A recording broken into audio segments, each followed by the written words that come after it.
కూతుర్ని కంటే పెళ్లి చేసి అత్తారింటికి పంపి కన్నీళ్లు పెట్టుకోవడం కాదు, మోసపోయి కన్నవాళ్ల దగ్గరకు వస్తే కన్నీళ్లు తుడవడానికి కూడా సిద్ధంగా ఉండాలి. శ్రమించేవాడికే క్షమించే గుణం ఉంటుంది, పెట్టేవాడికే మనల్ని తిట్టే హక్కు ఉంటుంది. తగ్గితే తప్పు లేదు. ఆ క్షణం మౌనం కంటే గొప్పది ఏదీ లేదు. ఎదుటి మనిషిని అర్థం చేసుకోవాలంటే నీకు క్షమించే గుణం ఉండాలి. కాలాన్ని వృధా చేయడం అంటే నిన్ను నువ్వు దోపిడీ చేసుకోవటమే. జీవితంలో మనం చేసే తప్పుల్ని గమనించేది ఇద్దరే, ఒకరు పరమాత్మ, ఇంకొకరు అంతరాత్మ. ఆనందంగా ఉండేవారు తమ దగ్గర ఉన్న దానిని గురించి మాత్రమే ఆలోచిస్తే, ఆనందంగా ఉండలేని వారు తమ దగ్గర లేని వాటి గురించి మాత్రమే ఆలోచిస్తారు.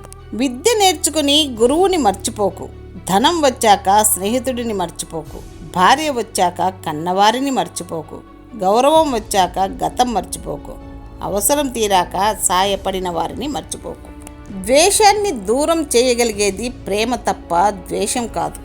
మనసు చెప్పినట్టు మనం వినడం కాదు, మనం చెప్పినట్టు మనసు వినేలా చేసుకోవాలి. వేలాది వ్యర్థమైన మాటలు వినటం కన్నా శాంతిని కాంతిని ప్రసాదించే మంచి మాట ఒక్కటి చాలు.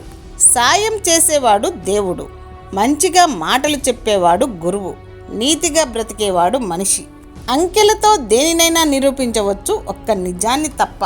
ప్రపంచంలో ఎంత బాగా నటిస్తే అంత బాగా బ్రతుకుతారు. నిజాయితీగా ఉంటే బ్రతకడం చాలా కష్టం. డబ్బు ఉంటే సరిపోదు, మంచి వ్యక్తిత్వం ఉంటేనే సమాజం గౌరవిస్తుంది. డబ్బు ఉన్నప్పుడు ఎడాపెడా ఖర్చు చేయడం, లేనప్పుడు ఇతరుల దగ్గర చేతులు చాచడం వల్ల మన వ్యక్తిత్వం దెబ్బతింటుంది. డబ్బుతో కొనే వస్తువులను కొనడం మంచిదే, కానీ దానితో కొనలేని వస్తువుల్ని పోగొట్టుకోవడం మాత్రం మంచిది కాదు. మంచి పని చేయడానికి కావలసింది డబ్బు కాదు, మంచి మనసు, దృఢ సంకల్పం. సంతోషాన్ని ఇచ్చేది డబ్బు, వైభవం కాదు, ప్రశాంతమైన మనస్సు.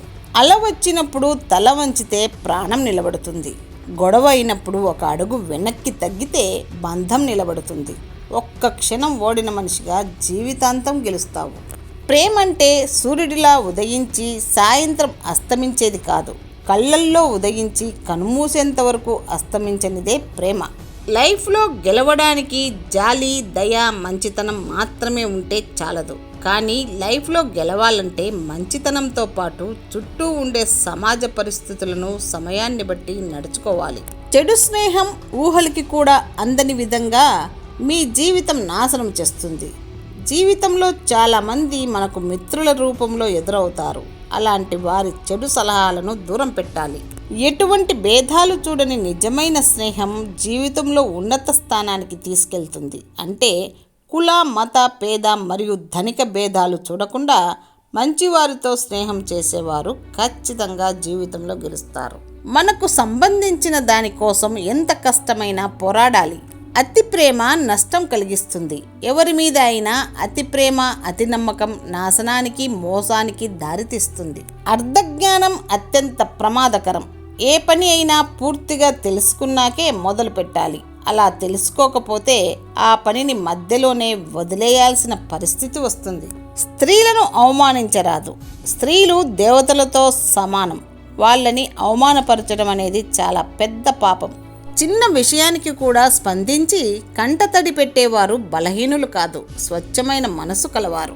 మనం చేసే మంచి పనులైనా చెడు పనులైనా నీడల మనల్ని వెంటాడుతూనే ఉంటాయి.